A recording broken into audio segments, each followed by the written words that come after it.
নীলাবকে মেরে উচিত শিক্ষা দিয়ে চুনরির খোঁজ পেয়ে গেল ঝাঁপি। হ্যাঁ বন্ধুরা, এমনটাই দেখা যাবে। তাই সম্পূর্ণ জানতে ভিডিওটিতে লাইক দিয়ে চ্যানেলটি সাবস্ক্রাইব করে দেখতে থাকুন।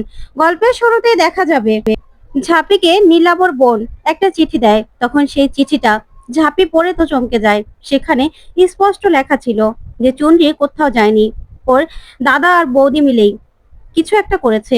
তখনই এই সবটা পড়ে অবাক হয়ে যায় দীপ আর বলে, সাংঘাতিক ব্যাপার, ওদেরকে এখনই আমি চেপে ধরবো। ওরা এত বড় সাহস আমার বোনকে কোথায় সরিয়ে দিয়েছে আমি জিজ্ঞাসা করব। তখন ঝাঁপি বলে, না তুমি যাবে না।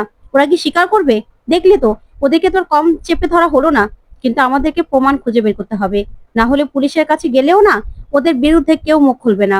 তখন দীপ বলে, এখন প্রমাণ কোথায় পাবো? চুনটি কোথায় আছে? আমাদের তো খুঁজে বের করতে হবে। তখন ঝাঁপি বলে, প্রমাণ আমাদেরকে খুঁজে বের করতে হবে, বুঝতে পেরেছো? আর এইভাবে গেলে চলবে না, কিছু একটা তো করতে হবে। ঠিক তখনই ঝাঁপির একটা সিসিটিভি ক্যামেরার দিকে চোখ যায় আর বলে, ওই দেখো, প্রমাণ এখান থেকে আসবে। তখন দীপ বলে, মানে? তখন ঝাঁপি বলে, দেখো না, এখানে যে সিসিটিভি ক্যামেরা আছে, এখানে তো নিশ্চয়ই ধরা পড়বে চুনরি কখন বেরিয়েছে না বেরিয়েছে। তখন দীপ বলে, কিন্তু এটার ফুটেজটা আমরা কোথায় পাবো? পুলিশ আমাদের সাহায্য করবে তোমার মনে হচ্ছে? তখন ঝাঁপি বলে, না, কিন্তু রেশব রেশব আমাদের সাহায্য করতে পারে। তখন দীপ বলে, কিভাবে? তখনই ঝাঁপি বলে, রেশবের কাকা একজন ট্রাফিক পুলিশ, তার থেকে আমরা সাহায্য পেতে পারি। তখন দীপ বলে, না, ওর থেকে সাহায্য নেব না, আমরা যে কোনো একটা ব্যবস্থা তো আমরা করে নিতে পারি। তখন ঝাঁপি বলে, আমিও তো যে কোনো একটা ব্যবস্থা করে নিতে পারি, কিন্তু সেই সময়টা কি আছে? সময় তো অল্প। তারপরেই দীপ মনে মনে বলে, শুধু রেশব আর রেশব, যেমন রেশবই সব পারে, কিন্তু হ্যাঁ, এখন আমাদের হাতে বেশি সময় নেই। রেশবের থেকে হেল্প নেওয়া ছাড়া আর কোনো উপায় নেই। ওইদিকে রেশব ব্যাংকে বসে বসে কাজ করছিল। তখনই ঝাঁপি রেশবকে ফোন করে আর বলে, তুমি কোথায় আছো রেশবদা?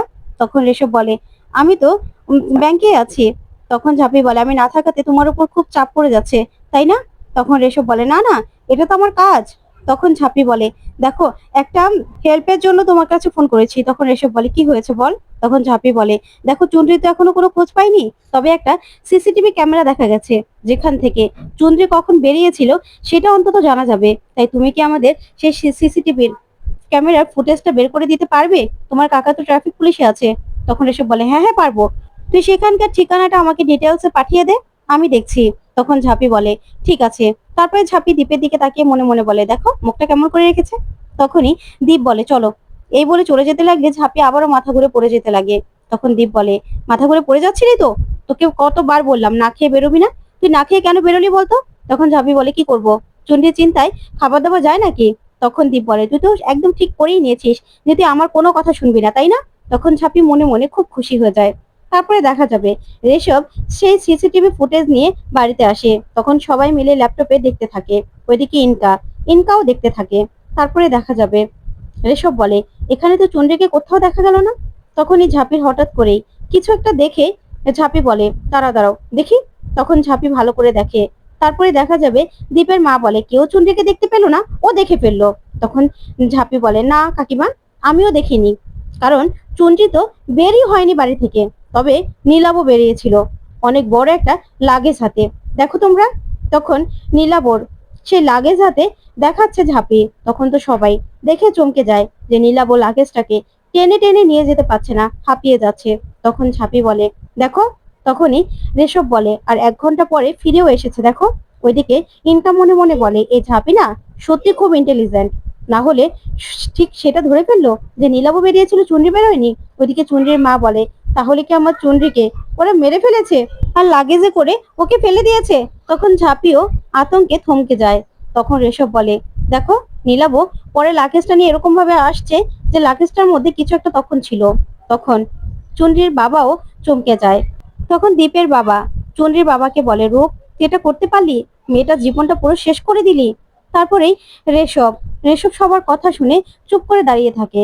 ওইদিকে দীপ বলে, এই সিসিটিভি ফুটেজ নিয়ে এখনই পুলিশের কাছে যাব, ওদেরকে ছাড়বো না। ওইদিকে চুনরির মা কান্নাকাটি করতে থাকে আর বলে, আমার চুনরিকে কি আমি কোনোদিনও খুঁজে পাবো না? ওইদিকে ঝাঁপি দৌড়ে ঠাকুর ঘরে চলে যায়। ওইদিকে ইনকা মনে মনে বলে, যতই লাফাও না কেন ঝাঁপি, তুমি কিচ্ছু করতে পারবে না। রনিত যেমন জেলে থেকে সবটা কন্ট্রোল করছে, আমিও বাইরে থেকে সবটা করছি, কিচ্ছু করতে পারবে না তুমি। ওইদিকে ঝাঁপি ঠাকুরের কাছে প্রার্থনা করে আর বলে, তুমি প্লিজ একটা উপায় দেখাও যে চুনরি বেঁচে আছে কিনা। তারপরেই ঝাঁপি তখনই পেঁচা দেখতে পায় আর দেখে খুশি হয়ে যায় আর বলে, দেখো আমাকে আমাকে মা চারা লক্ষ্মী পথ দেখিয়েছে, আমাদের চুনরি বেঁচে আছে, হয়তোবা বিপদে আছে কিন্তু বেঁচে আছে। ওইদিকে ইনকা বারবার করে নীলাবকে ফোন করতে থাকে, কিন্তু নীলাবও ফোনটা ধরে না। তারপরেই ঝাঁপি আর দীপ বেরোতে থাকে। তখন চুনরির মা বলে, ঝাঁপি আমার চুনরিকে কি আমি আর পাবো না? বল না, পাবো না? তখন ঝাঁপি বলে, অবশ্যই তুমি দেখতে পাবে। আমাদের চুনরি যেখানে আছে না কেন সেখান থেকে খুঁজে বের করব। তখন কাকুর কাছে গিয়ে ঝাঁপি বলে, শোনো কাকু, তুমি অনেক অন্যায় করেছো। তুমি বাবাকে লোক দিয়ে মেরে ফেলতে চেয়েছিলে, তারও তুমি ভালো মতো শাস্তি পাওনি। এবার যদি চুনরির কিছু হয়েছে না, তাহলে কিন্তু আমি তোমাকে এবার ছাড়বো না, তোমাকে আমি মেরে রেখে দেব। তোমার উপযুক্ত শাস্তি তুমি পাবে কাকু, তুমি এই কথাটা মনে রেখো। তারপরে দেখা যাবে ঝাঁপি আর দীপ মিলে নীলাবদের বাড়িতে যায়। তখন নীলাব ওদের দেখে ভয় পেয়ে যায়। তারপরেই দীপ নীলাবকে মেরে উচিত শিক্ষা দেয় আর বলে, বল আমার বোন কোথায়, বল। তখনই নীলাবর বাবা বলে, কি শুরু করেছো তোমরা? তখন নীলাব বলে, আমি কি করেছি? তখন দেখা যাবে ঝাঁপি বলে, তুমি বিটকেসে করে চুনরিকে নিয়ে গেছো। ওইদিকে নীলাবর বোন মনে মনে বলে, সর্বনাশ, এত বড় ক্ষতি করে দিয়েছে বৌদির ওরা। তখন ঝাঁপি নীলাবকে ইচ্ছে মতো মারতে থাকে আর বলে, তুমি ভেবো না তোমাকে আমরা ছেড়ে দেব, তোমাকে কিন্তু শেষ করে দেব। তখনই ওর বৌদি আটকাতে আসলেই ঝাঁপি ওর বৌদিকেও ধাক্কা মেরে ফেলে বলে, তুমি কিছু জানতে না তাই না? তুমি কিছু জানতে না? শোনো, আমি জানি তোমরা সবাই মিলে এই কাজটা করেছো। আমার ননদ কোথায়, চুনরি কোথায়? চুনরিকে যদি খুঁজে না পাই না, তোমাদের এমন অবস্থা করব তোমরা ভাবতেও পারবে না। কোথায় নিয়ে গেছো, কোথায়? তখনই দেখা যাবে নীলাবর বোন বলে, দাদা তুই বৌদির সঙ্গে এরকমটা করেছিস? তখন নীলাব বলে, আমি কিচ্ছু করিনি। তারপরেই ঝাঁপি নীলাবর বাবাকে বলে, আপনি না একজন উকিল, আইনের লোক হয়ে এরকম মিথ্যে কথা কি করে বলছেন? প্রমাণ দেখবেন তো, দাঁড়ান দেখাচ্ছি। তখন মোবাইলে প্রমাণ দেখায় ঝাঁপি। তখন নীলাবর বৌদিকেও দেখায় আর বলে, আপনিও দেখে নিন না। তখন নীলাব বলে, ওই বিটকেসের মধ্যে আমি ভ্যাকুম ক্লিনার নিয়ে গেছিলাম পরিষ্কার করার জন্য। তখনই নীলাব মনে মনে ভাবে যে ইনকা তো ওকে আগে সবটা বলে দিয়েছিল, তাই সব ব্যবস্থা করা ছিল। তখন নীলাব মনে মনে বলে, আমাকে তোমরা কিছুতেই ধরতে পারবে না। ওইদিকে ঝাঁপি আর দীপ সেই ভ্যাকুম ক্লিনারের রিসিপ্টটা দেখে বলে, সব নাটক আগে থেকে সাজানো তাই না? কিন্তু তোমাকে আজকে আমাদের হাত থেকে কেউ বাঁচাতে পারবে না, কি ভেবেছো? তখনই নীলাবর বাবা বলে, আমাদের বাড়িতে এসে তোমরা আমার ছেলেকে এরকম ভাবে হুজ্জতি করবে, আমরা ছেড়ে দেবো নাকি তোমাকে? যাও, চলে যাও এখান থেকে। তখন ঝাঁপি বলে, চলো এখান থেকে। ওনারা কি ভেবেছে ওনারা এত সহজে পার পেয়ে যাবে? আমাদের মেয়েকে যদি আমরা না পাই না, আপনাদের অবস্থা কি করব আপনারা শুধু দেখবেন। আইনের মাধ্যমে লড়বেন তো, আইনের মাধ্যমেই লড়বো। আমি আজকে বলে দিয়ে গেলাম, যদি চন্দ্রিকে না পাই, চন্দ্রিকে তো খুঁজে বের করবই, তারপরে আপনাদেরকে উপযুক্ত শাস্তি দেব আমি। তখন এই কথা বলেই দীপ আর ঝাঁপি সেখান থেকে বেরিয়ে চলে যায়। ওইদিকে রনিতকে রূপ গিয়ে কলার চেপে ধরে আর বলে, বল কেন এত বড় সর্বনাশ করলি? তোর কথায় আমার মেয়েটাকে আমি বিয়ে দিয়েছিলাম, আর তুই কিনা এত বড় সর্বনাশ করলি? তখন রনিত বলে, আমি কি করেছি? আমি তো শুধুমাত্র ওই জায়গা জমির ডিলটাই করেছিলাম, আর তো কিছু না। তখন রূপ বলে, একদম মিথ্যে কথা বলবি না, তুই বলেছিলি নীলাভ ছেলেটা ভালো। তখন রনিত বলে, দেখো চুনরি তো আমার বোনের মতো, আমি তো ওকে নিজের বোন হিসেবেই মানি, আমি কি জানতাম নাকি ছেলেটা এত খারাপ? আর নীলাভ ও তো ভালো ছেলেই।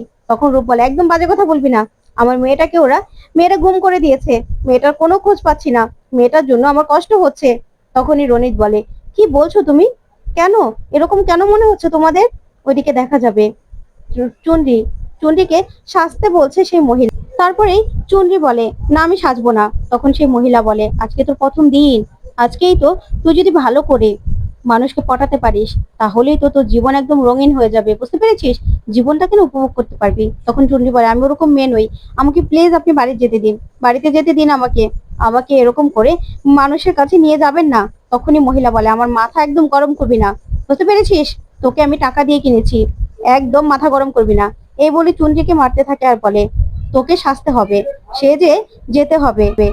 ওইদিকে পুলিশের কাছে যায় দীপ আর ঝাঁপি। তখন পুলিশ কিছুতেই ওদের কথা শুনে না আর বলে, দেখো ওই সৌমিকের সঙ্গেই পালিয়েছে চুনরি, সেই হিসেবেই আমি কেসটা ফাইল করেছি, সেই হিসেবে তদন্ত হচ্ছে। তখন দীপ বলে, মানে এখন তো আমাদের কাছে প্রমাণ রয়েছে যে আমার বোন ওই বাড়ি থেকে বেরই হয়নি, সিসিটিভি ফুটেজও আছে, আর আপনি আমাদের কথা শুনবেন না? তখন দীপ বলে, সেটা তো হতে পারে না, আপনি আমাদের সঙ্গে যাবেন আর আমাদের কথা মতো তদন্ত করবেন। তখন অফিসার বলে, আপনাদের কথা তো আর কোনো কিছু চলবে না তাই না, আপনাদের কথা শুনবো না। তখন ঝাঁপি বলে, কেন শুনবেন না ম্যাডাম, আমার ননদ বিপদে আছে, আপনারা প্লিজ চলুন, তখন অফিসার বলে, আমাদের মতো করে আমরা তদন্ত করব, আপনাদের মতো করে তো পুলিশ চলবে না। এই বলে চলে গেলেই দীপ প্রচন্ড রেগে যায়। তখন ঝাঁপি বলে, শোনো, এই মহিলা তো ওই সুকান্ত রায়েরই মানুষ, তাই উনি আমাদের কথা শুনবে না, আমাদের মতো আমাদেরকে খুঁজতে হবে চুনরিকে। তো বন্ধুরা, কেমন লাগলো আজকের আপডেট, কমেন্ট করে জানাও।